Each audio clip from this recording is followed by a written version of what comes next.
నమస్తే, welcome to burning politics. నిత్యం ఖద్దరు నేతల డైలాగ్ వారితో రణరంగాన్ని తలపించే తెలుగు నేల రాజకీయం రసఖందాయంగా మారింది. సై అంటే సైన రేంజ్లో సాగుతున్న పొలిటికల్ దంగలపై ఉలుక్కేద్దాం. మల్లారెడ్డి అంటే కష్టానికి బ్రాండ్ అంబాసిడర్ అంటారు అందరూ. అలాంటి శ్రమజీవి ఇప్పుడు చిక్కుల్లో పడబోతున్నారు. ఒక్కరు కాదు, ఇద్దరు కాదు, ఏకంగా 100 మంది మల్లారెడ్డిపై మాటలు మంటలు విసురుతున్నారు. హస్తం అధికారంలోకి రాగానే ఈ మేడ్చల్ ఎమ్మెల్యేలో అక్రమాల పుట్ట కదులుతోంది. ప్రజలే రోడ్డుపైకి వచ్చి మాకు న్యాయం చేయండి మొర్రో అంటూ మొరపెట్టుకుంటున్నారు. ఈ ఆరోపణ ఒక్క మల్లారెడ్డికే కాదండోయ్, మరో బీఆర్ఎస్ ఎమ్మెల్యేపై కూడా కబ్జా ఆరోపణలు మూటగట్టుకుంటున్నారు.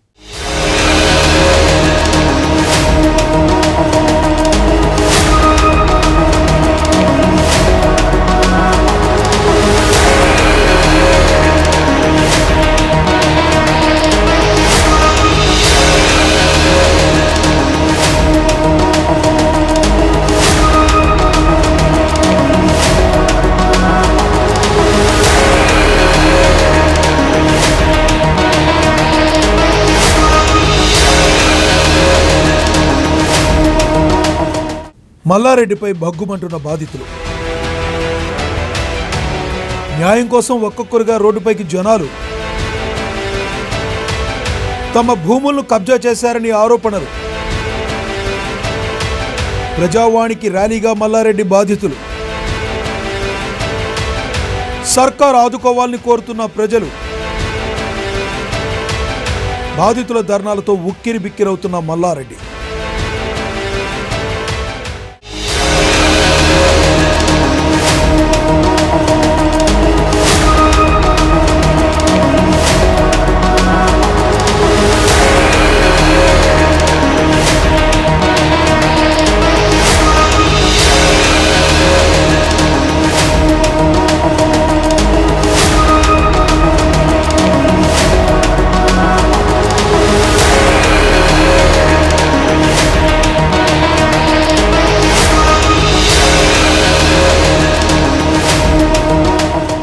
పాలమ్మిన పూలమ్మిన కష్టపడిన ఫేమస్ అయిన ఈ డైలాగ్ వినగానే అందరికీ ఠక్కున గుర్తుకొస్తారు మేడ్చల్ ఎమ్మెల్యే చామకూర మల్లారెడ్డి. ఈ ఒక్క డైలాగ్తో సోషల్ మీడియాలో విపరీతమైన క్రేజ్ సంపాదించారు ఆయన. ఒకప్పుడు ఆయన ఏం మాట్లాడినా సెన్సేషన్, ఏమి చేసినా ఏదో ఒక వైబ్రేషన్ అన్నట్టుగా ఉండేది. ప్రధానంగా హైదరాబాద్ కేంద్రంగా బడా వ్యాపారవేత్తల్లో ఆయన ఒకరనే చెప్పవచ్చు. 2014లో టీడీపీ తరపున మల్కాజ్గిరి నియోజకవర్గం నుండి ఎంపీగా గెలుపొందారు. హైదరాబాద్ వేదికగా పలు విద్యాసంస్థలు స్థాపించి బడా బిజినెస్ మ్యాన్గా మంచి పేరు తెచ్చుకున్నారు. ఇంతవరకు మల్లారెడ్డి ఈజ్ గుడ్ అని అందరికీ తెలుసు.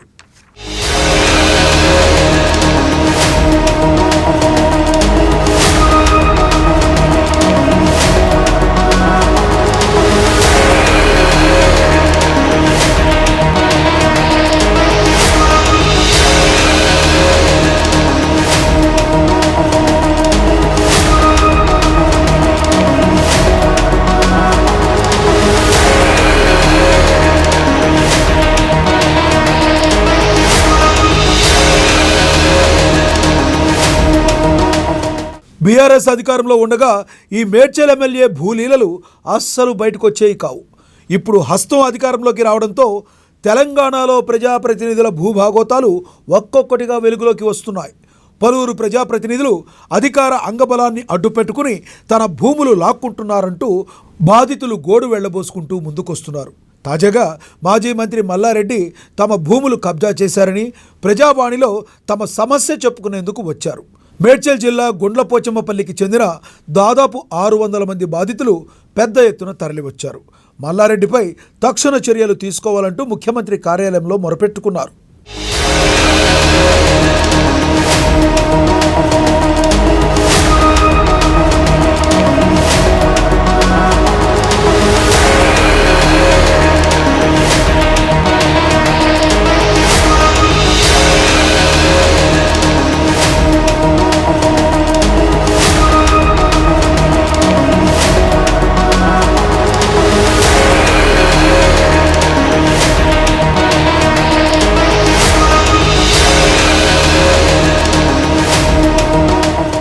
గుండ్లపోచమ్మపల్లిలో శ్రీ మల్లికార్జున నగర్ వెల్ఫేర్ డెవలప్మెంట్ సొసైటీలో తమ భూములను మల్లారెడ్డి కబ్జా చేశారంటూ ఫ్లెక్సీలతో ప్రజాభవన్ ముందు ఆందోళనకు దిగారు బాధితులు. మల్లారెడ్డిపై చర్యలు తీసుకుని తమకు న్యాయం చేయాలని డిమాండ్ చేశారు. ఫేక్ డాక్యుమెంట్స్తో మల్లారెడ్డి తమ భూములు కబ్జా చేశారని ఆరోపించారు. తన భూమిలోని 360 ప్లాట్లలో 110 ప్లాట్లు మల్లారెడ్డి కబ్జా చేశారని ఒక రైతు ఆవేదన వ్యక్తం చేశారు. తమకు జరిగిన అన్యాయం గురించి ప్రశ్నిస్తే అధికారం అడ్డు పెట్టుకుని బెదిరింపులకు పాల్పడ్డారని తెలిపారు. గతంలోనూ దానిపై న్యాయ పోరాటం చేసినా ప్రయోజనం లేకుండా పోయిందని వాపోతున్నారు. కనీసం ఇప్పుడైనా కాంగ్రెస్ గవర్నమెంట్, రెవెన్యూ అధికారులు తమకు న్యాయం చేయాలని వినతిస్తున్నారు.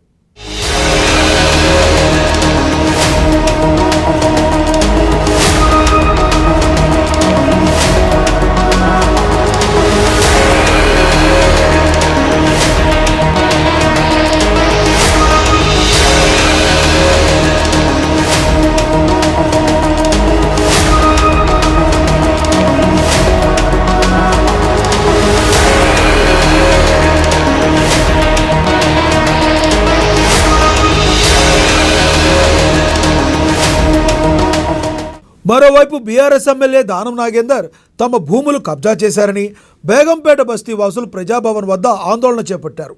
బాధితులను ఆందోళనను దానం నాగేందర్ అనుచరుడు నాగరాజు సెల్ ఫోన్లో వీడియో తీశాడు. దాన్ని చూసిన బాధితులు అతనిపైకి దాడికి దిగారు. బేగంపేట ప్రకాష్ నగర్ ఎక్స్టెన్షన్లో ఉంటున్న ఇళ్లు కబ్జా చేసి స్థానికులను భయభ్రాంతులకు గురి చేస్తున్నారని బస్తీ వాసులు ఆవేదన వ్యక్తం చేశారు. ఈ సమస్యపై అక్కడికి వెళ్ళినా తమ సమస్య పరిష్కారం కావడం లేదంటూ తమ గోడును వెళ్లబోసుకుంటున్నారు. ఇళ్ల దగ్గర రౌడీ షీటర్లను పెట్టి భయపెడుతున్నారని బాధితులు వాపోయారు.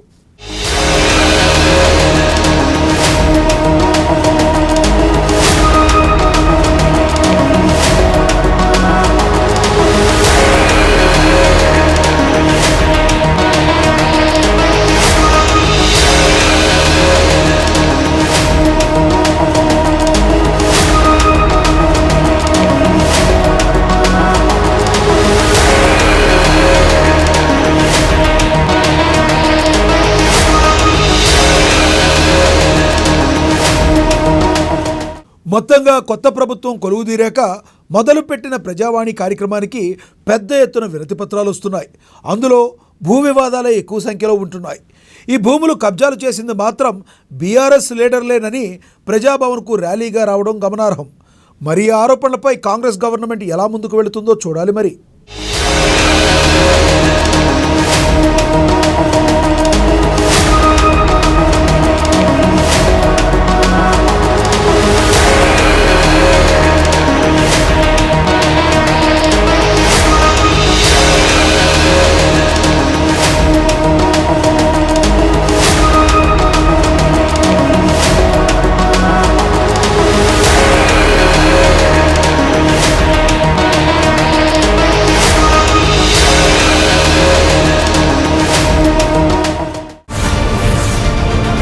తెలంగాణ అసెంబ్లీ ఎన్నికల్లో సత్తా చాటిన కాంగ్రెస్ ఇప్పుడు పార్లమెంట్ ఎన్నికలపై కాంగ్రెస్ ఫోకస్ పెట్టింది. ఎక్కువ స్థానాలు దక్కించుకోవడమే లక్ష్యంగా వ్యూహాలను రచిస్తోంది. ఈ క్రమంలో సిపిఐ సైతం ఆసరా కావాలని భావిస్తోంది. మొత్తంగా 17 పార్లమెంటు స్థానాల్లో కామ్రేడ్ల ఓటు బ్యాంకు ఉన్న ప్రాంతాల్లో ఒక్కటంటే ఒక్క సీటు చాలని మనసులో మాటను బయటపెట్టారు. ఇంతకీ ఎర్ర సైన్యం ఏ సీటు అడుగుతోంది? కాంగ్రెస్ పార్టీతో కలిసి అసెంబ్లీ మాదిరి పార్లమెంట్లోనూ ఏ పాదం మోపాలనుకుంటుందా? ఒకసారి చూద్దాం.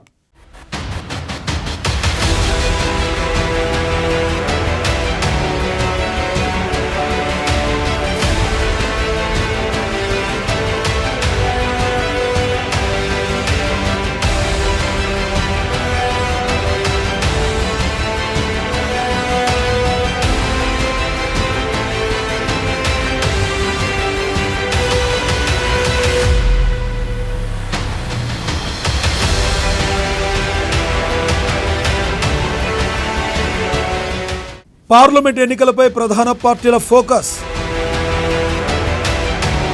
పార్లమెంట్ ఎన్నికల్లోనూ సత్తా చాటాలని సిపిఐ వ్యూహాలు. సీఎం రేవంత్తో కామ్రేడ్ల సంప్రదింపులు. పొత్తు ప్రస్తావనను సీఎం రేవంత్ ముందు పెట్టిన సిపిఐ. ఖమ్మం, నల్గొండ స్థానాలు అడుగుతున్న సిపిఐ. అధిష్టానం నిర్ణయం తీసుకుంటుందన్న సీఎం రేవంత్.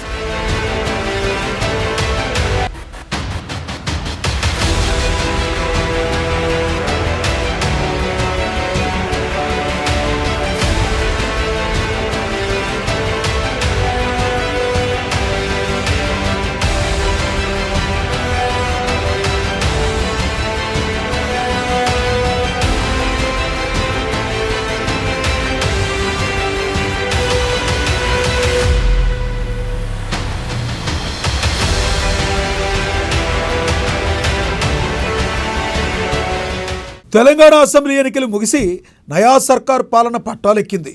దీంతో ప్రధాన పార్టీలన్నీ ఇక పార్లమెంట్ ఎన్నికలపై ఫోకస్ పెట్టాయి. మెయిన్ పార్టీలతో కలిసి వెళ్లేందుకు చిన్న పార్టీలు సైతం పావులు కదుపుతున్నాయి. అసెంబ్లీ ఎన్నికల్లో కాంగ్రెస్ పార్టీలతో కలిసి వెళ్లిన కామ్రేడ్లు లోక్సభ బరిలోనూ అదే అవగాహనతో వెళ్లాలని ప్లాన్ చేస్తున్నాయి. ఒక్క ఎంపీ సీట్ ఇవ్వండి, మళ్లీ ఎరగదిద్దామంటూ సీఎం రేవంత్ రెడ్డితో సిపిఐ నేతలు సంప్రదింపులు జరుపుతున్నట్లు తెలుస్తుంది. ఇప్పటికే ఎమ్మెల్యే సాంబశివరావు సైతం ఈ ప్రతిపాదనను హస్తం ముందు పెట్టారు.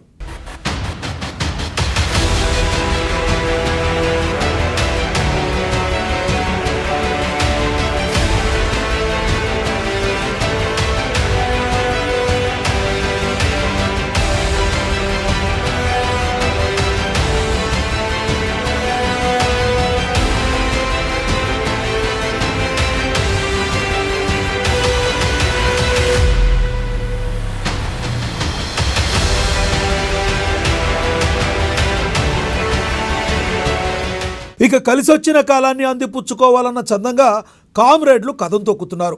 రాష్ట్ర అసెంబ్లీ ఎన్నికల్లో కాంగ్రెస్తో పొత్తులో భాగంగా ఒక్క స్థానంలో పోటీ చేసిన సిపిఐ భారీ విజయం సాధించింది. దీంతో అదే ఊపులో అదే పొత్తులో పార్లమెంట్ ఎన్నికల్లోనూ సత్తా చాటాలని సిపిఐ నేతలు భావిస్తున్నారు. అన్ని పార్టీలు లోక్సభ ఎన్నికలపై సమాయత్తం అవుతున్న వేళ కామ్రేడ్లు కూడా పక్కా ప్లాన్తో ముందుకు వెళుతున్నారు. జాతీయ స్థాయిలో ఇండియా కూటమిలో ఉన్న సిపిఐ తెలంగాణలో అదే పంథా కొనసాగిస్తున్నారు. తెలంగాణ అసెంబ్లీ ఎన్నికల్లో కాంగ్రెస్తో కలిసి వెళ్ళినట్లు పార్లమెంట్ ఎన్నికల్లోనూ తెలంగాణ పొత్తుతో పోటీ చేస్తే ఫలితాలు మెరుగ్గా ఉంటాయని భావిస్తున్నారట.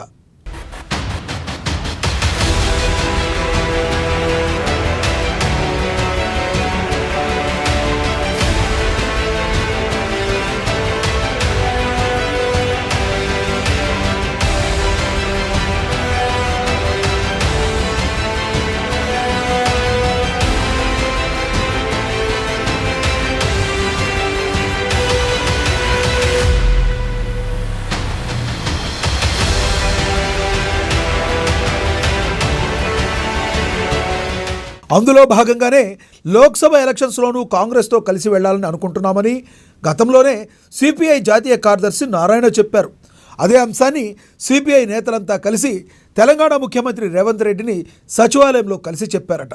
శాసనసభలో సిపిఐ కాంగ్రెస్ పొత్తు సత్ఫలితాలు ఇచ్చినందున లోక్సభ ఎన్నికల్లో అదే అవగాహనతో పోటీ చేసి పరస్పరం సహకరించుకుందామని సిపిఐ నేతల బృందం రేవంత్ రెడ్డిని కోరింది. కామ్రేడ్ల పట్టున్న ఖమ్మం, నల్గొండ స్థానాల్లో ఏదో ఒకటి ఇస్తే చాలని ప్రతిపాదించినట్లు తెలుస్తుంది. దీనిపై సీఎం రేవంత్ రెడ్డి తమ పార్టీ అధిష్టానమే ఈ విషయంలో నిర్ణయం తీసుకుంటుందని చెప్పినట్లు తెలుస్తుంది.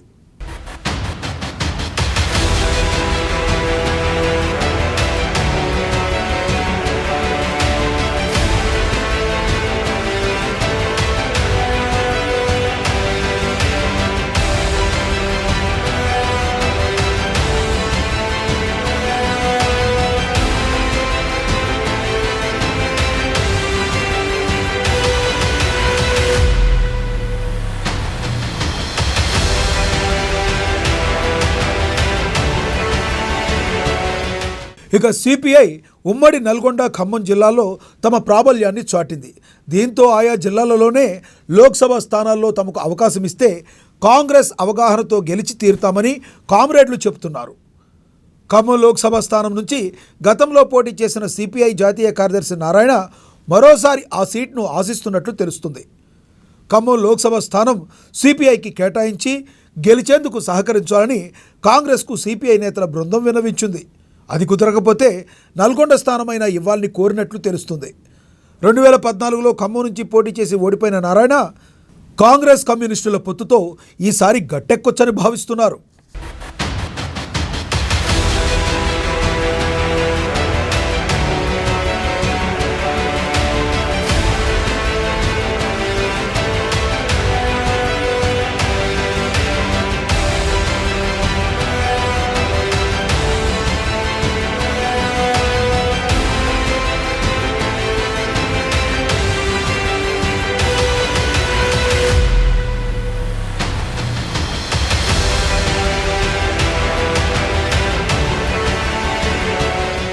రాష్ట్ర అసెంబ్లీ ఎన్నికల సమయంలో పొత్తులో భాగంగా ఒక ఎమ్మెల్యే, 2 ఎమ్మెల్సీ స్థానాల అవగాహన కాంగ్రెస్, సిపిఐ మధ్య కుదిరింది.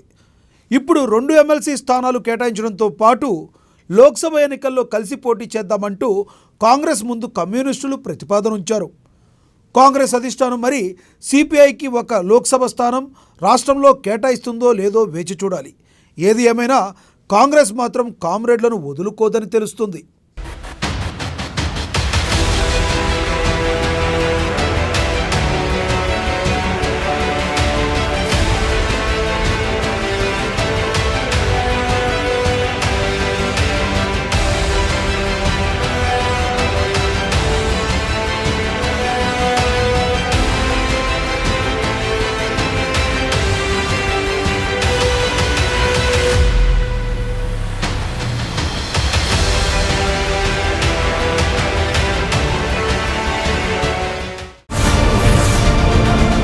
ఏపీ నేతలు ఎన్నికలు తరుముతున్నాయి. సమయం లేదు మిత్రం అన్న సినిమా డైలాగు విన్నాం కదా.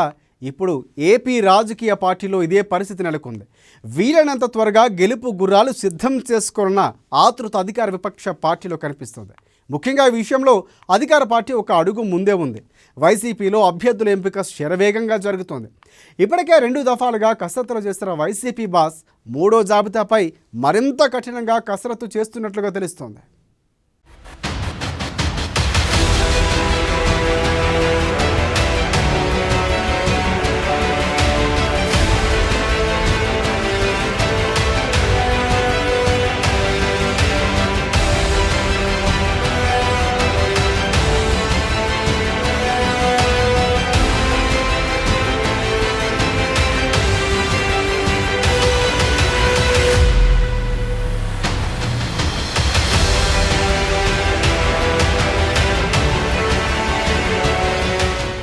ఏపీలో హీట్ పుట్టిస్తున్న పాలిటిక్స్. సర్వేల ఆధారంగా సిట్టింగులకు సీఎం జగన్ ఝలక్. సిట్టింగులను మారుస్తూ కొత్త వారికి అవకాశం. వైసీపీ మొదటి లిస్ట్, 2వ లిస్టు విడుదల. 3వ లిస్టుపై రాష్ట్ర రాజకీయాల్లో ఉత్కంఠ. 15 మందితో 3rd లిస్టు ప్రకటించే ఛాన్స్. వైసీపీలో కొనసాగుతున్న రాజీనామాల పర్వం. జనసేన టీడీపీలో చేరుతున్న ఫ్యాన్ పార్టీ నేతలు. పలువురు అసంతృప్తులను బుజ్జగిస్తున్న అధిష్టానం.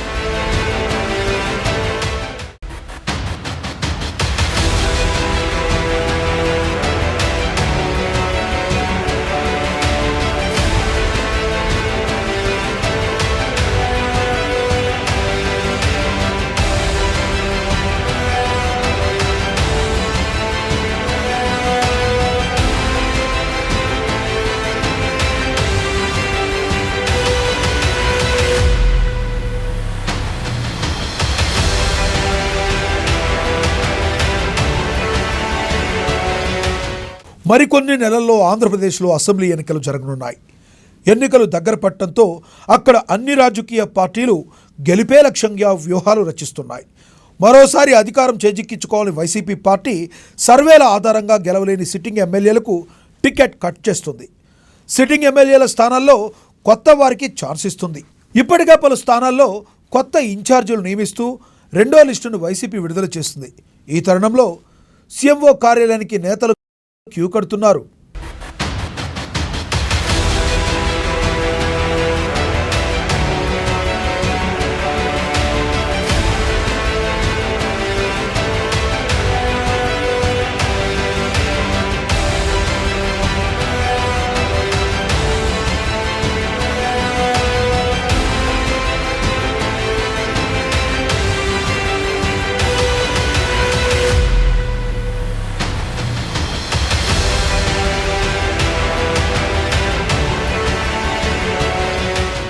సీఎం జగన్ వచ్చే ఎన్నికల్లో గెలవాలని డిసైడ్ అయ్యారు.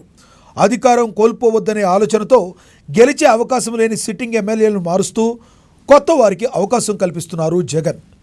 ఇటీవల మొదటి లిస్ట్, 2వ లిస్టును వైసీపీ విడుదల చేస్తుంది. 2024 ఎన్నికల టీంపై సీఎం జగన్ కసరత్తు చేస్తున్నారు. నియోజకవర్గ అభ్యర్థుల మార్పు ప్రక్రియ కొనసాగుతుంది. తాజాగా 3వ లిస్టుపై రాష్ట్ర రాజకీయాల్లో ఉత్కంఠ నెలకొంది. మరో 2-3 రోజుల్లో 3వ లిస్టు కూడా విడుదల కానున్నట్లు సమాచారం.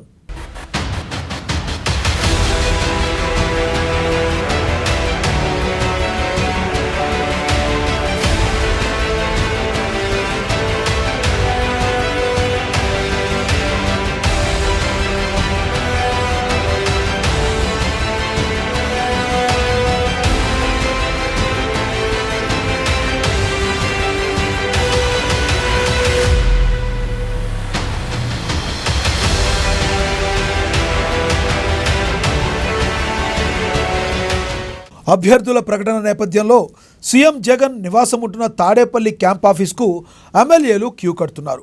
రాయదుర్గం ఎమ్మెల్యే కాపు రామచంద్రారెడ్డి, గురజాల ఎమ్మెల్యే కాసు మహేష్ రెడ్డితో పాటు మరికొంతమంది ఎమ్మెల్యేలు సీఎంను కలిసి వెళ్లారు. నెల్లూరు, తిరుపతి, విజయనగరం జిల్లాల అభ్యర్థుల మార్పులపై జగన్ ఫోకస్ పెట్టారు. గత ఎన్నికల్లో 151 మంది ఎమ్మెల్యేలుగా విజయం సాధిస్తే ఈసారి వారిలో కొందరికి గెలిచే అవకాశాలు లేవని సర్వేల్లో తేలడంతో జగన్ ఎమ్మెల్యేల పేర్లను, నియోజకవర్గాలను తారుమారు చేసి బరిలోకి దింపాలని చూస్తున్నారు. ఇందులో భాగంగానే మొదటి జాబితాలో సిట్టింగ్ ఎమ్మెల్యేలను కాదని 11 మందికి నియోజకవర్గ ఇన్ఛార్జీలుగా ప్రకటించారు. అటుపై రెండో జాబితాలో కూడా విడుదల చేసిన మిగిలిన ఎమ్మెల్యేలకు షాక్ ఇచ్చారు. రెండో జాబితాలో 27 మంది నేతలను మార్చింది వైసీపీ అధిష్టానం. ఇక ఇప్పుడు మూడో లిస్టు కూడా రెడీ చేసినట్లుగా తెలుస్తుంది. 2-3 రోజుల్లో 15 మందితో థర్డ్ లిస్టును వైసీపీ విడుదల చేయనున్నట్లు తెలుస్తుంది. ఈ నేపథ్యంలో మార్పులపై వైసీపీ ఎమ్మెల్యేల్లో టెన్షన్ నెలకొంది. లిస్టులో ఎవరి పేరు ఉంటుందోనన్న ఉత్కంఠ వారిలో వ్యక్తమవుతుంది.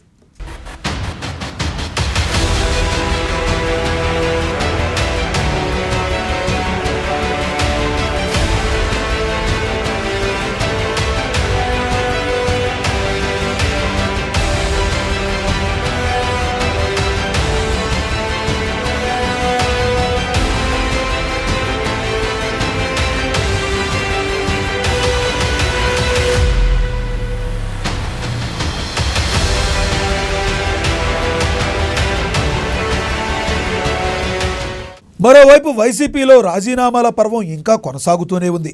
వచ్చే ఎన్నికల్లో అభ్యర్థుల మార్పులపై కొందరు వైసీపీ సిట్టింగ్ ఎమ్మెల్యేలు సీఎం జగన్ పట్ల అసంతృప్తి వ్యక్తం చేస్తున్నారు.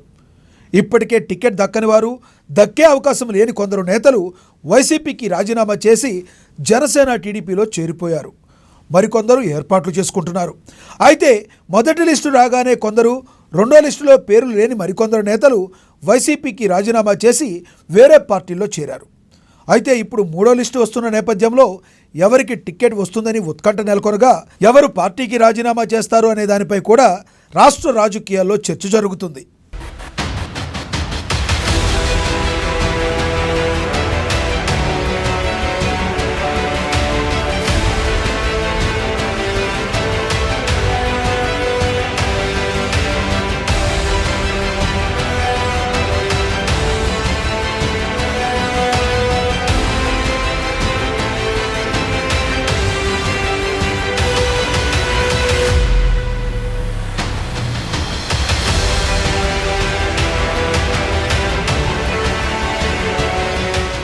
ఇప్పటికే సిట్టింగ్ ఎమ్మెల్యేలో పలువురు అసంతృప్తులను అధిష్టానం బుజ్జగిస్తుంది.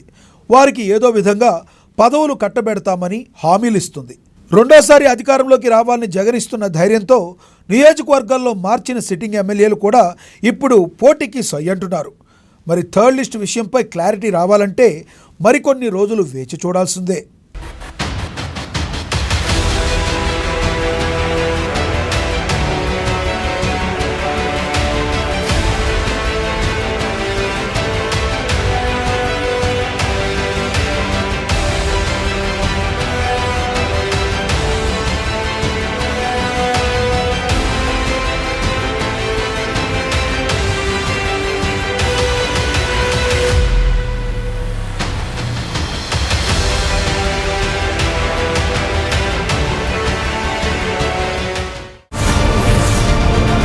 ఇది వాళ్ళ బర్నింగ్ పాలిటిక్స్. మరిన్ని రాజకీయ విశేషాలను రేపటి బర్నింగ్ పాలిటిక్స్లో తెలుసుకుందాం.